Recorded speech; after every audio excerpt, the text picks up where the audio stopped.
August 2 വേഴ്സലിയിലെ വിശുദ്ധ Eusebius. ആധുനിക ഇറ്റലിയുടെ പടിഞ്ഞാറ് മെഡിറ്ററേനിയൻ കടലിൽ സ്ഥിതി ചെയ്യുന്ന സാർഡീനിയ ദ്വീപിലാണ് വേഴ്സലിയിലെ വിശുദ്ധ യൂസേബിയസ് ജനിച്ചത്.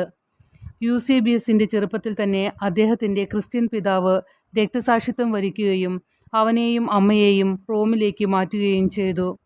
അവിടെ യൂസേബിയസ് തൻ്റെ വിശ്വാസം ഉത്സാഹത്തോടെ ആചരിച്ചു. കത്തോലിക്ക സമൂഹത്തിൽ ഒരു പ്രഭാഷകനും ആദരണീയ വ്യക്തിയുമായി. 340-നടുത്ത് യൂസേബിയസിൻ്റെ മാതൃകാപരമായ വിശുദ്ധിയും യഥാർത്ഥ വിശ്വാസത്തിനായുള്ള പിന്തുണയും വേഴ്സലിയിലെ ആദ്യത്തെ ബിഷപ്പായി നിയമിക്കാൻ മാർപ്പാപ്പയെ പ്രേരിപ്പിച്ചു. ബിഷപ്പ് തൻ്റെ വിശ്വാസത്തെക്കുറിച്ച് ആവേശഭരിതനായിരുന്നു.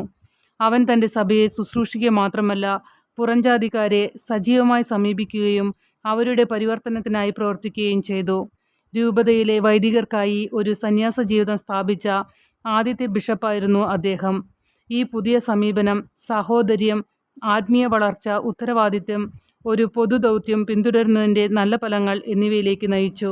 കോൺസ്റ്റന്റാന്റിയസ് രണ്ടാമൻ അധികാരമേറ്റപ്പോൾ അന്നത്തെ ബിഷപ്പുമാരെയെല്ലാം അവിടെ നിന്ന് നാടുകടത്തി.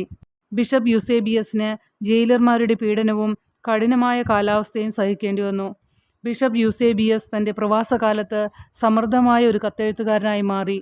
തൻ്റെ ആട്ടിൻകൂട്ടത്തെ നയിക്കുകയും സാമ്രാജ്യത്തിലുടനീളം മറ്റ് ബിഷപ്പുമാരെ പ്രോത്സാഹിപ്പിക്കുകയും ചെയ്തു. അദ്ദേഹത്തിൻ്റെ ഏതാനും കത്തുകളും ദൈവശാസ്ത്ര ഗ്രന്ഥങ്ങളും പ്രബോധനങ്ങളും പൂർണ്ണമായോ ഭാഗികമായോ ഇന്നും നിലനിൽക്കുന്നു.